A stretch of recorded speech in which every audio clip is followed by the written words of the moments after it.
নামাজ এটা ব্রেন পরিষ্কারের একটা সেরা বুদ্ধি। কিভাবে পরিষ্কার হয়?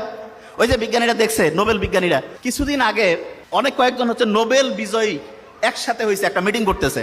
তা বলতেছে যে মানুষের জীবনের জন্য দরকার এরকম সবচেয়ে প্রয়োজনীয় 2টা লাইন বলতে হবে, 2টা, এর বেশি বলতে পারবে না। তো অনেক হিসাব কিতাব করে অনেকজন বিজ্ঞানী তো নোবেল নিছে, সবাই একটা করে বিভিন্ন জন বলছে। শেষে 2টা কথা সবচেয়ে বেশি পছন্দ হয়েছে, সবচেয়ে বেশি ভোট পেয়েছে। তার মধ্যে প্রথম কথাটা কোনটা জানেন? যে অবস্থায় আপনি আছেন শুকরিয়া আদায় করেন। তো এইটা যখন আমি পড়লাম তখন মনে হলো আমরা যে সূরা ফাতিহা পড়ি, আলহামদুলিল্লাহ রাব্বিল আলামিন, আল্লাহ তুমি আমাকে যে অবস্থায় রাখছো ভালো রাখছো, এইটা হচ্ছে 1 নম্বর প্রয়োজন এবং প্রত্যেক নামাজে প্রত্যেকবার শুরুতে বলতেছি, এবং এইটা জীবনের জন্য 1 নম্বর দরকার।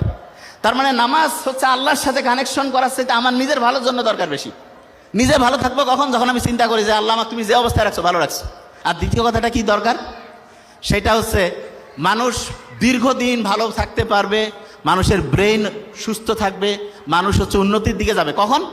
যখন কেউ রেগুলার পড়াশোনা করে। কোরআনের প্রথম যে আয়াতটা নাজিল হইল, কি ছিল প্রথম আয়াতটা? পড়ো তোমার প্রভুর নামে, ঠিক না? পড়ার কথা বলছে। তা আল্লাহ কিন্তু নাজিল হওয়া প্রথম কথাটা পড়ার সাথে। কোরআনে আমরা যখন সূরা ফাতিহার প্রথম যে আয়াতটা দিয়ে নামাজ শুরু করি প্রত্যেক রাকাতে, সেটা কি ছিল? প্রথম রাকাতে প্রত্যেকবারে বলতেছি, সেটা কি? সেটা হচ্ছে শুকরিয়া জানাচ্ছে আল্লাহর কাছে। তার মানে মানুষের জন্য যেটা সবচেয়ে প্রয়োজনীয় আল্লাহ কিন্তু সেট করে দিয়েছেন। এখন দেখেন, অনেকেই বলে না যে আমি পড়ি কিন্তু আমার পড়া খেয়াল থাকে না, আছে না? স্টুডেন্টের এই সমস্যাটা বেশি তো। আচ্ছা, ছেলেদের মধ্যে বলবেন ঈদের নামাজ কারা কারা পড়েন? একটু হাত উঁচু করেন তো। বাকিরা পড়েন না?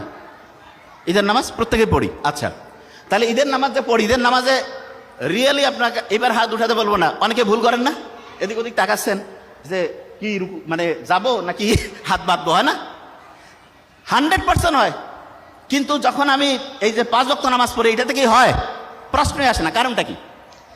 কারণটা হচ্ছে আপনি এখন বলতে পারেন যে ভাই আমরা তো ওই ঈদের নামাজ মাত্র সেরকম পড়ি নাই। আপনি হিসাব করে দেখেন, প্রত্যেক বছরে 2 বার করে আপনি ঈদের নামাজ পড়েন।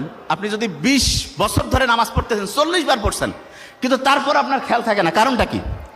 কারণটা হচ্ছে ওই যে একটু আগে বলছিলাম, যা কিছু পড়ি 1 সপ্তাহ পরে 80% ভুলে যাই। আপনি ঈদের নামাজ পড়েন তো বছরে 2 বার, আপনার পড়ার যে টেকনিকটা, যে নিয়মটা, সেটা শর্ট টার্ম মেমোরিতে থাকে, লং টার্মে আর রিজার্ভ হয় না। কিন্তু আপনি রেগুলার যে 5 ওয়াক্ত নামাজ পড়েন, এটা আপনার লং টার্ম মেমোরিতে রিজার্ভ হয়ে যায়। এই জন্য ঈদের নামাজটা এইটা থেকে একটা পড়ার টেকনিক বের করা যায়। সেটা কি? অনেক স্টুডেন্ট আছে বছরে একটা চ্যাপ্টার পড়লো, 6 মাস নাই, আর হঠাৎ করে বই থেকে প্রশ্ন করছে, জিজ্ঞাসা করছে, উত্তর দিতে পারতেছে না।